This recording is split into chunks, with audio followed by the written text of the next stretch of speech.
తెలుగు వీక్షకులందరికీ శుభోదయం. అందరికీ పరశురామ జయంతి శుభాకాంక్షలు. ముందుగా ప్రార్థనా శ్లోకం.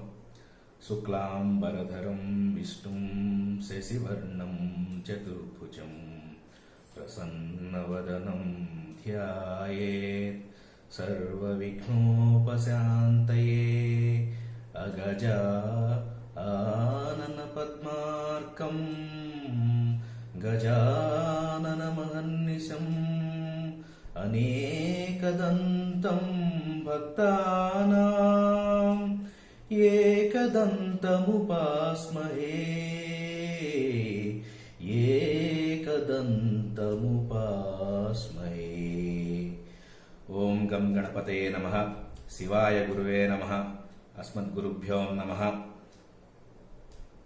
శ్రీ దక్షిణామూర్తయే నమః. శ్రీమాత్రే నమః. అందరికీ శుభోదయం. నేడు పరశురామ జయంతి. అందరికీ పరశురామ జయంతి శుభాకాంక్షలు. నా పేరు భార్గవ పిల్లుట్ల. నేడు ఈ పరశురామ జయంతి సందర్భంగా నేను ఒక కొత్త తెలుగు యూట్యూబ్ ఛానల్ని స్టార్ట్ చేస్తున్నాను. దాని పేరు భార్గవుని భావతరంగిణి. ఇంగ్లీష్లో మనందరికీ అనుకూలంగా ఉండడానికి దీన్ని బీబీటీ ఛానల్ అని చెప్పి పిలుచుకుంటాం. టైము మనం ముందుకు సాగే కొద్దీ ఇది తెలుగు భాష, సాహిత్యం, సంస్కృతి, సంప్రదాయాల వీటన్నిటి సమాహారమే ఈ బీబీటీ ఛానల్. నాలోని ఆలోచనలకి అక్షర రూపం దాల్చినప్పుడు వాటిని పరశురాం తలపులు అనే పేరుతో ఫేస్బుక్లో ఆల్రెడీ నేను ఒక పేజ్ స్టార్ట్ చేసి ఉన్నాను. నాలోని ఆలోచనలన్నిటికీ అక్షర రూపం ఇస్తూ అక్కడ లిఖితపూర్వకంగా అందరికీ అందిస్తూ ఉంటాను. ఈ ఛానల్ యొక్క ముఖ్య ఉద్దేశం ఏంటంటే మన తెలుగు భాషలోని గొప్పతనం, వాటిల్లోని పద్యాలు, తెలుగు భాష యొక్క సాహిత్యం, తెలుగు భాషలోని సాహిత్యం, అది పాటలు కావచ్చు, పురాణాలు కావచ్చు, ఏదైనా కావచ్చు, వీటిలో ఉన్న గొప్ప సాహిత్యాన్ని మీకు పరిచయం చేస్తాను. అట్లాగే మన సంస్కృతి ఏంటి, తెలుగువారి సంస్కృతి ఏంటి, ముఖ్యంగా హిందూ సాంప్రదాయాలు, హిందూ ధర్మాన్ని. నేను హిందువుని కాబట్టి నేను హిందూ ధర్మాన్ని గురించి మాత్రమే చెప్పగలను. ఎందుకంటే పెద్దలు అంటారు కదా, స్వధర్మే నిధనం శ్రేయ పరధర్మో భయావహ. మనకు తెలిసిన ధర్మాన్ని పాటించడం ఎప్పుడూ మంచిదే. కాబట్టి హిందూ ధర్మాన్ని గురించి నాకు తెలిసిన విషయాలు నలుగురితో ఈ ఛానల్ ద్వారా నేను పంచుకుంటాను. అయితే ఈరోజు నేను అనుకున్న విషయం ఏమిటంటే రామాయణం మనందరికీ తెలుసు, గొప్ప ఆది కావ్యం. మనందరికీ గుర్తుండిపోయే ఒక దంపతులుగా ఎవరెవరు గుర్తుండిపోతారయ్యా అంటే మన మనసుల్లో కలకాలం గుర్తుండిపోయేది పార్వతీ పరమేశ్వరులు, లక్ష్మీనారాయణులు, సీతారాములు. రైట్. రామాయణం అనేది ఒక మహాకావ్యం. ఆ కావ్యంలో చాలా మందికి చాలా రకాలుగా రామాయణం రాశారు. అయితే మనకి ప్రమాణం ఏమిటయ్యా అంటే వాల్మీకి రామాయణం ఒక్కటే మనకి ప్రమాణం. అయితే ఈరోజు నేను చెప్పబోయే అంశం ఏంటంటే ఒక రామాయణంలోని ఒక చిన్న ఘట్టాన్ని, ఒక చిన్న సన్నివేశాన్ని నేను అందరికీ పరిచయం చేయదలుచుకున్నాను. పెద్దలకి కొంతమందికి తెలిసి ఉండొచ్చు. ఇది నిజంగా జరిగిందో వాల్మీకి రామాయణంలో ఉన్నదో లేదో అయితే నాకు తెలియదు. కాకపోతే ఒక మంచి విషయాన్ని ఇది మనందరికీ తెలియజేస్తుంది కాబట్టి ఈ అంశాన్ని నేను తెలుగు వీక్షకుల ముందుకి తీసుకురాదలిచాను. ఎందుకంటే ఈరోజు పరశురామ జయంతి. దశావతారాల్లో పరశురాముని అవతారం కూడా ఒకటి. ముఖ్యంగా మన ముగ్గురే రాములు ఉన్నారు: శ్రీరాముడు, బలరాముడు, పరశురాముడు. కాబట్టి ఈరోజు మన అంశం దీంట్లోకి వస్తే భార్యాభర్తల మధ్య అన్యోన్యత ఎలా ఉండాలనేది సీతారాములు మనకి ప్రత్యక్షంగా తెలియజేశారు. అంటే మిగతా వాళ్ళందరూ దేవుళ్ళు మనకు తెలుసు. రాముడు ఒక్కడే మానవ రూపంలో ఉండి దుష్ట శిక్షణ చేశాడు, మనందరికీ రక్షణగా నిలిచాడు ఆ కాలంలో, త్రేతాయుగంలో. అయితే ఈరోజు నేను చెప్పదలుచుకున్న అంశం ఏంటంటే, రాముడు అడవులకి బయలుదేరేటప్పుడు అయోధ్యలో జరిగిన విషయాలు. ఇందులో 3 రకాల అంశాలు, 3 రకాల విషయాలు ఉంటాయి. మొదటిది సీతారాముల మధ్య జరిగే సంభాషణ. రెండవది కైకేయి మరియు సీత వీళ్ళిద్దరి మధ్య జరిగే సంభాషణ. కౌసల్య కైకేయి కోరిక మీద రాముడు అడవులకు వెళ్తున్నాడు కాబట్టి కైకేయి చెప్పేదే ఉండదు. అయితే కౌసల్య సీతాదేవి అత్తాకోడల మధ్య జరిగే సంభాషణ. మూడవది ఏంటంటే, పాణిగ్రహణం చేస్తూ నీళ్లు విడిచిపెట్టేటప్పుడు మామగారైన మన జనకుడు రామునికి ఏం చెప్పాడు, సీత గురించి, సీత ఎలాంటిదని చెప్పాడు. సో ఈ 3 అంశాలు మీకు పరిచయం చేయదలుచుకున్నాను. ముందుగానే పెద్దలందరికీ నేను విజ్ఞప్తి చేస్తున్నాను ఏంటంటే, ఇది నిజంగా జరిగిందో కల్పితమో నాకైతే తెలియదు. నేను ఎప్పుడో 90లో వచ్చిన పేపర్లో వచ్చిన ఒక చిన్న ఆర్టికల్ని బేస్గా చేసుకొని నాకు చాలా ఆర్టికల్ చదివాను. నాకు అది చాలా బాగుంది అనిపించింది. రామాయణం భార్యాభర్తల మధ్య ఉండాల్సిన సంబంధం, ఆ రోజుల్లో సంబంధాలు ఎలా ఉండేవి, ఆ రోజుల్లో ధర్మాలు ఎలా ఉండేవి, ఈనాడు మనం వాటిని ఎలా అనుసరించవచ్చు, ఎలా పాటించవచ్చు అనే దాని గురించి నాకు చాలా మంచిగా అనిపించింది. సో అందుకే నలుగురితో దాన్ని పంచుకుందాం అని చెప్పి అనుకుంటున్నాను. సో ముందుగా నా మొదటి ప్రయత్నంగా భార్గవుని భావతరంగిణి అనే నా తెలుగు యూట్యూబ్ ఛానల్లో ఈ అంశాన్ని మీకు అందరికీ పరిచయం చేస్తున్నాను. అయితే ఇందులో రాముడు కైకేయి కోరిక మేరకు అడవులకి బయలుదేరాడు. అయితే ఇక్కడ ఒక సందిగ్ధత. సీత కూడా రామునితో పాటు అడవికి వెళ్ళాలా వద్దా? అయితే అప్పటి ధర్మం ప్రకారం ఏంటంటే, ఈయన నువ్వు రా నాతో పాటు అని చెప్పి బలవంత పెట్టడానికి లేదు.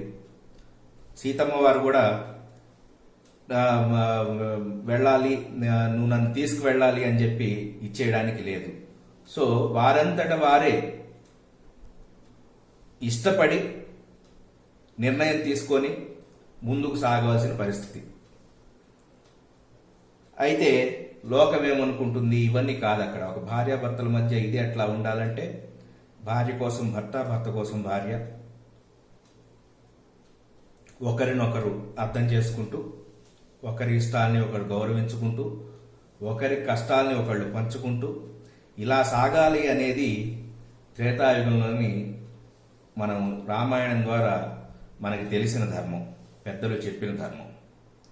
అయితే అప్పుడు రాముడు అంటాడు సీతతో, సీత నువ్వు నాతో పాటు అడవులకు వస్తే అక్కడ కష్టాలు భరించలేవు, అక్కడ రాళ్లుంటాయి, ముళ్ళుంటాయి, వెళ్ళటానికి రహదారులన్నీ ఇదిగా ఉండవు, నీకు ఇక్కడ ఉన్న సౌకర్యాలన్నీ అక్కడ ఏమీ ఉండవు, కాబట్టి నువ్వు చాలా ఇబ్బందులు పడతావు, అక్కడ క్రూర మృగాలు ఉంటాయి, సో నువ్వు చాలా భయపడతావు, కాబట్టి నువ్వు ఇక్కడ ఉండడమే శ్రేష్టం.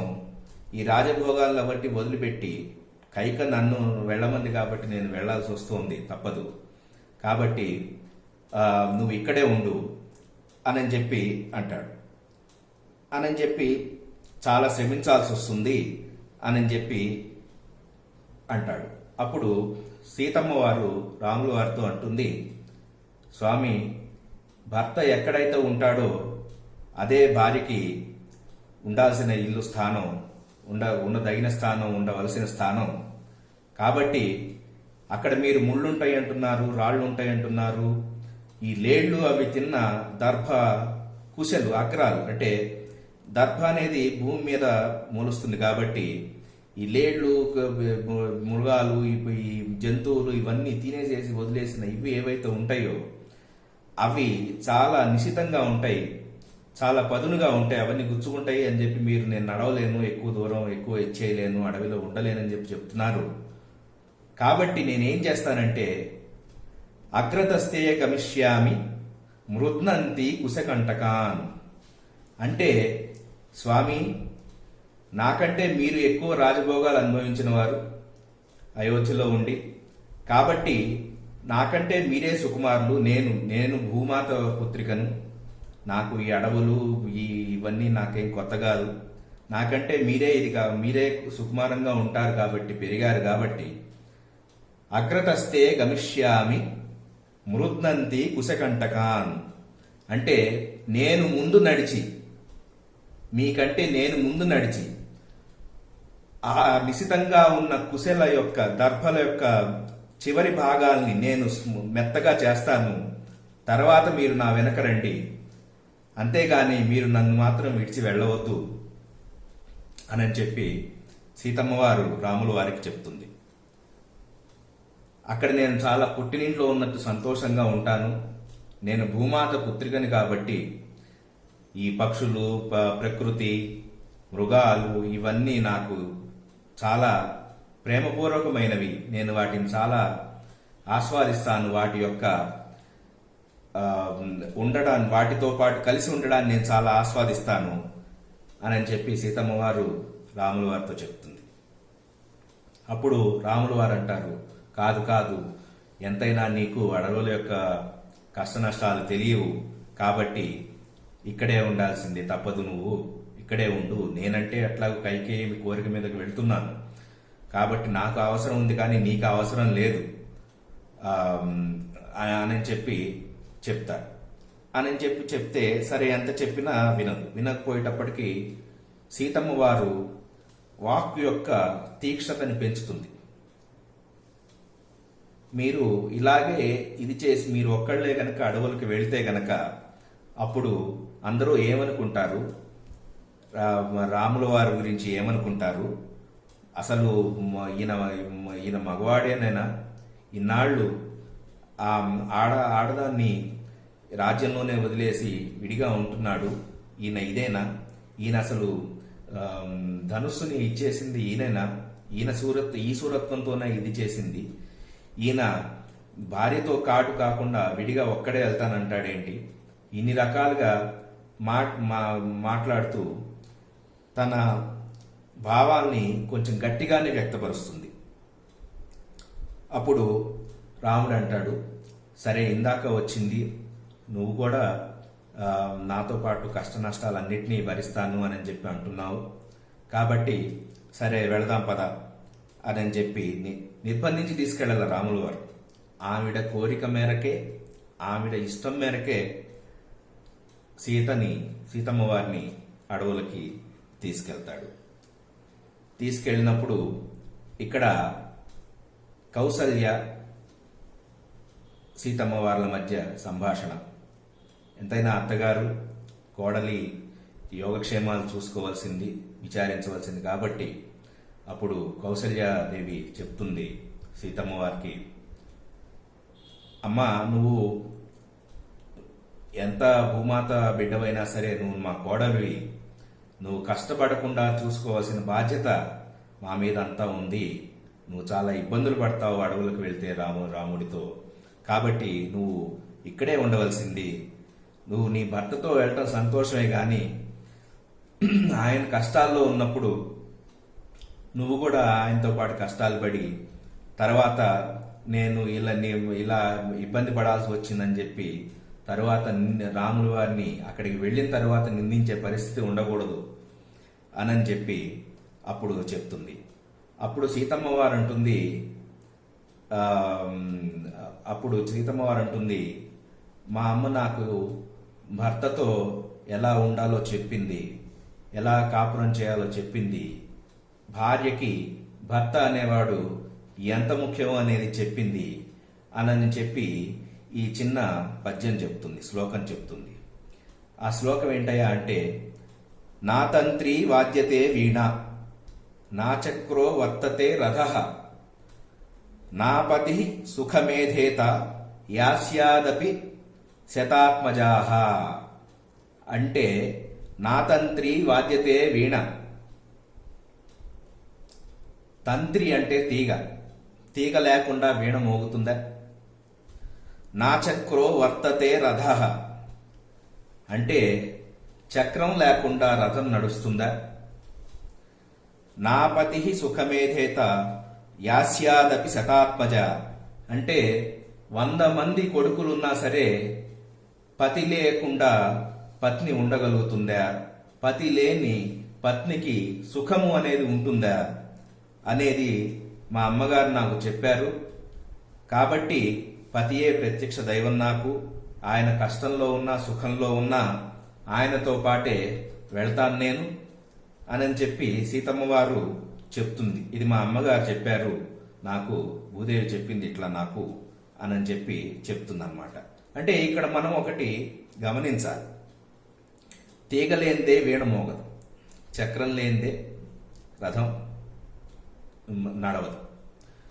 కాబట్టి ఇక్కడ ఎలా ఇచ్చేశారని అంటే తీగ వీణ, చక్రము రథం అనేది ఇక్కడ మనకి పోల్చి ఈ రచయిత మనకి చక్కగా చాలా చక్కగా వివరించారు. అంటే వీణ తీగ, చక్రము రథము. అంటే వీణ ఏంటంటే ఇక్కడ మనకి భార్యతో పోల్చాడు. తీగని ఏంటంటే భర్తతో పోల్చారు ఇక్కడ రచయిత. అంటే ఏంటంటే ఈ గోటి చివర తగలటాలు, లాగటాలు, ఇలాంటి కష్ట నష్టాలన్నీ తీగకి, అంటే భర్తకి ఆహా ఎంత చక్కగా వచ్చింది శబ్దం, ఎంత మంచిగా వచ్చింది సంగీతం అనే గొప్పతనమేమో భార్యకి, అంటే వీణకి. అంటే వీణ ఇక్కడ మనకి సతి భార్య, తీగ వచ్చేసి తంత్రి వచ్చేసి భర్త. అంటే కష్టాలన్నీ భర్త పడాలి, దానివల్ల వచ్చే సుఖాలన్నీ, అంటే దాన్ని ఎంత కష్టాలు పడ్డా కూడా సుఖం అనేది భార్యకి రావాలి, భర్త కష్టాలు పడాలి అనేది దీని ఇదన్నమాట. ఇంకోటి ఏంటంటే నా చక్రో వర్తతే రథ, అంటే ఇప్పుడు రథం నడుస్తుంటుంది, చక్రం కింద ఎన్నో పడుతుంటాయి, ముళ్ళు ఉంటాయి, అన్ని రోడ్డు మీద అన్ని రాళ్ళు ఉంటాయి, ఇవన్నీ తగులుతుంటాయి, అయినా కూడా రథం ముందుకెళ్తుంది. ఇప్పుడు మనకి స్వాముల వారి దేవాలయం స్వాముల వారి రథం తీసుకున్నాం అనుకోండి, చక్రం కింద ఎన్ని పడుతుంటాయి, ఎన్ని అశౌచాలు, ఎన్ని అశుద్ధాలు, ఎన్ని ఇది పడుతుంటాయి, ముళ్ళు ఉంటాయి, దెబ్బలు తగులుతుంటాయి, చక్రం ఒకసారి పక్కకి వెళ్తుంటుంది, అయినా కూడా రథం అనేది ఒక స్థలం నుంచి ఇంకో స్థలానికి వెళ్తూ ఉంటుంది అనమాట.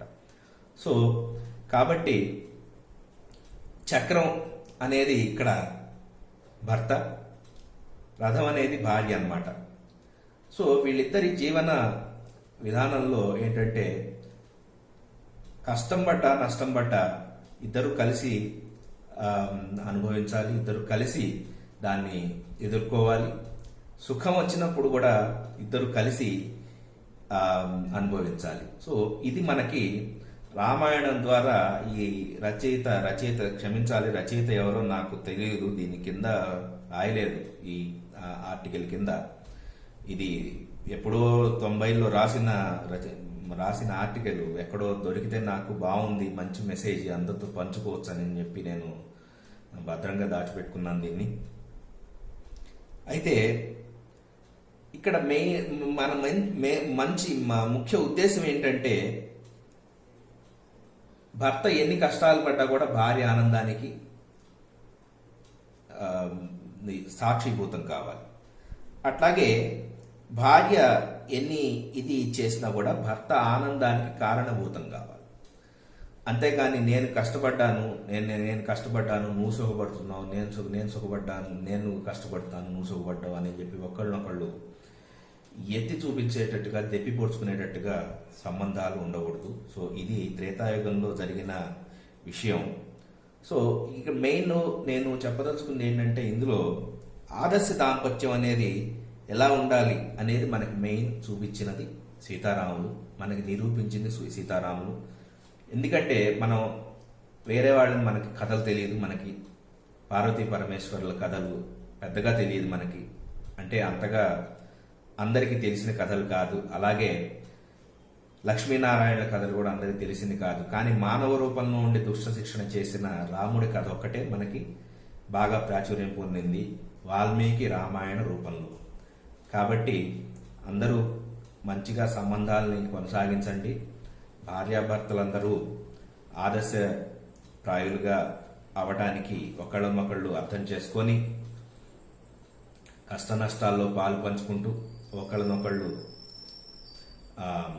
ఎత్తి చూపకుండా దెప్పి పొడుచుకోకుండా నీ వల్ల ఇలా అయింది నీ వల్ల ఇలా అయిందని చెప్పి అనుకోకుండా ఇద్దరూ సమభావనతో సమైక్యంగా ముందుకి కనుక సాగినట్లయితే జీవితం ఒక మంచి వీణలాగా, అంటే వీణ నుంచి వచ్చే ఒక మంచి సంగీతంలాగా, అలాగే రథం ఎట్లాగా ఎన్ని దెబ్బలు తిన్నా ఎన్ని రాళ్లు అడ్డం పడ్డా ఎన్ని ఇదైనా చివరికి తన గమ్యస్థానాన్ని చేరుకుంటుందో అలా భార్యాభర్తలు ఇద్దరు కలిసి ఒక మంచి జీవితాన్ని వారు స్వయంగా అనుభవించి తమ తర్వాతి తరాలకు కూడా ఒక ఆదర్శమైన జీవితాన్ని ఇవ్వగలుగుతారు అనేది ఇందులోని ముఖ్య ఉద్దేశం.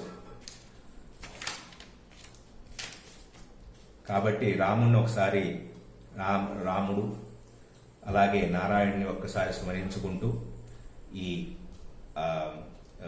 దీన్ని ముగిద్దాం. ఈ ప్రస్తుత అంశాన్ని ముగిస్తాను. మంగళం కౌసలేంద్రాయ మహనీయ గుణాత్మనే చక్రవర్తి తనూజాయ సార్వభౌమాయ మంగళం. శ్రియః కాంతాయ కళ్యాణ నిధయే నిధయేత్థిన శ్రీవేంకట నివాసాయ శ్రీనివాసాయ మంగళం.